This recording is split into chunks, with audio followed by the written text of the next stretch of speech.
Welcome to Burlap Teachers. Enjoy the video. You start by choosing power correctly. Pick the original adapter or a 65W plus USB-C PD charger that matches your laptop's input.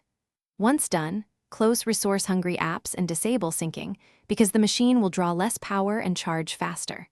Make sure to plug straight into a wall outlet. Avoid strips that can drop voltage. Also, set power mode to high performance or the manufacturer's fast charge profile. This directs current efficiently and prevents the system from throttling charge rates.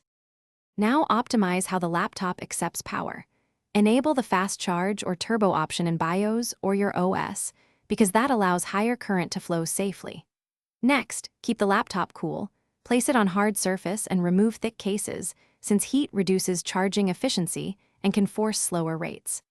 Make sure the USB-C cable is short and certified for PD at your charger's wattage.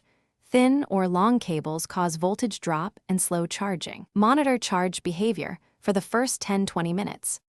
To finish, aim to top up to 80% for routine fast charging because that balances speed with battery longevity.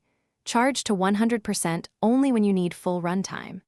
If charging stalls, first reboot the laptop. This clears power management locks. Then swap in another PD cable or charger to isolate a faulty accessory.